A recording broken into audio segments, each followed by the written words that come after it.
Começou. Colômbia. Só quem vai tirar 10 dá um grito. Baile da Colômbia. Eu não quero mais rebeca, quero ir separar. Eu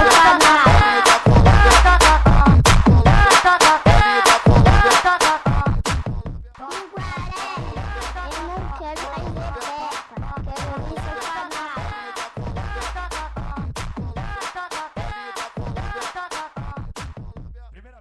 O plebiscito nacional ocorreu na Colômbia recentemente, que discutia a aprovação de um acordo de paz entre o governo do país e as guerrilhas Forças Armadas da Colômbia, conhecida pelo nome FARC.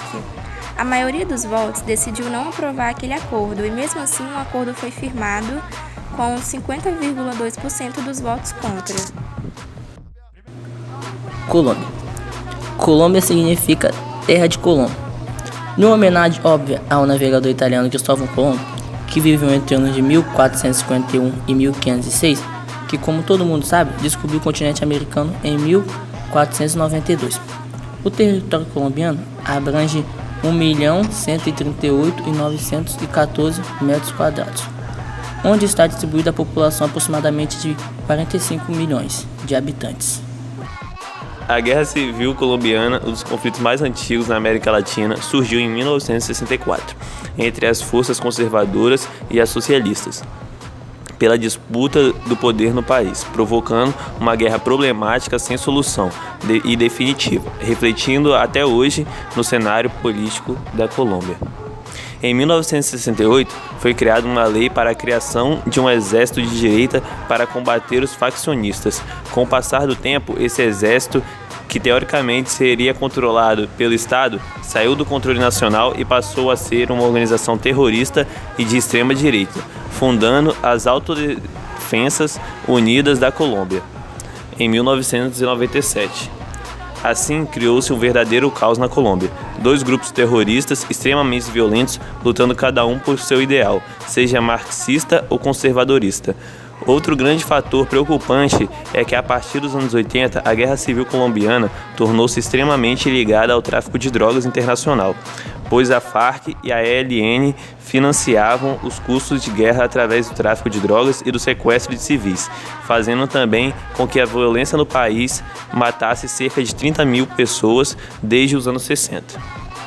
Diversas tentativas de acordo de paz e negociações por parte do governo foram fracassadas. As Farc-EP reclamavam da falta de ação do governo para combater os paramilitares direitistas. No ano de 2000, os Estados Unidos liberaram cerca de 1,3 bilhões de dólares em ajuda financeira para os programas antidroga da Colômbia, porém, até hoje a situação colombiana continua indefinida. Entre 1899 e 1902 ocorreu um confronto civil na Colômbia. Este episódio entrou para a história como a Guerra dos Mil Dias. Havia dois lados em confronto: os conservadores liberais pelo exército do governo e um grupo de guerrilheiros liberais. A partir da Constituição de 1886, foi estabelecido um acordo com o Vaticano. Segundo o mesmo, a educação dos colombianos deveria ser regida pela Igreja Católica. Esta iniciativa gerou um profundo descontentamento entre os liberais. Do ponto de vista político, o país se encontrava em uma situação de instabilidade permanente e havia uma atmosfera social de hostilidade entre o Partido Liberal e o Partido Conservador. Em 1899, a economia colombiana desabou como consequência dos baixos preços do café nos mercados internacionais. O triunfo eleitoral dos conservadores nas eleições de 1899 foi questionado pelos liberais. O Bogotazo. O Bogotazo constituiu uma série de protestos e desordens que surgiram após o assassinato do líder liberal e candidato a presidente Jorge Eliezer Gaitán, em 9 de abril de 1948, no centro de Bogotá, durante o governo do presidente Mariano Ospina Pérez. Os acontecimentos posteriores ao assassinato de Gaitán desencadeou um período na história da Colômbia conhecido como La Violência, que durou até aproximadamente 1958. Em 9 de abril de 1948, A 9ª Conferência Internacional dos Países Americanos estava sendo realizada em Bogotá e o presidente Mariano Ospina Pérez estava tendo um encontro com o secretário de Estado dos Estados Unidos, General George Marshall. Os fatos. Naquele tempo, Jorge Eliezer Gaitán era o principal líder do Partido Liberal e o político mais proeminente no país depois do presidente Ospina. Seu escritório ficava localizado na periferia de Bogotá, na esquina da 7ª Avenida com a Rua 14.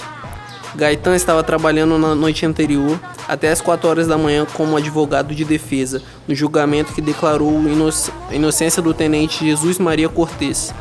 Gaitán estava concorrendo às eleições presidenciais como o candidato mais provável para vencer. O assassinato de Gaitán. José Eliezer Gaitán foi assassinado no dia 9 de abril de 1948 com 2 tiros. Foi levado ao hospital, porém não resistiu aos ferimentos e faleceu. Pessoas de todas as partes da cidade correram para a periferia. Muitas foram as pessoas desalojadas que foram a Bogotá para fugir do violento conflito político na Colômbia rural. Uma grande multidão foi formada em frente à Clínica Central, o hospital onde morreu Gaitán. À 1h20 da tarde, o presidente Ospina foi notificado do assassinato e convocou um conselho em seu gabinete, após o corpo de Juan Roa ser deixado em frente à casa de Nariño. A multidão atacou o palácio com pedras e tijolos. Muitos carros, ônibus e bondes foram queimados nas ruas. Algumas horas mais tarde, a violência explodiu em outras cidades, incluindo Medellín, Barranquilla e Bangué. Lá a violência gerou diversas milícias no interior do país, grupos paramilitares ligados aos conservadores, guerrilhas liberais e grupos armados comunistas. Após um golpe militar e posterior formação de governo de coalizão entre conservadores e liberais moderados, muitos desses grupos não desejavam se render ou perder as posições de autoridade a qual haviam conquistado no país, especialmente nas regiões ricas que produziam café. Com a Guerra Fria, o governo apoiado pelos Estados Unidos e pelos paramilitares buscavam reprimir os grupos de esquerda que, por sua vez, começaram a se unir e tentaram derrubar o governo.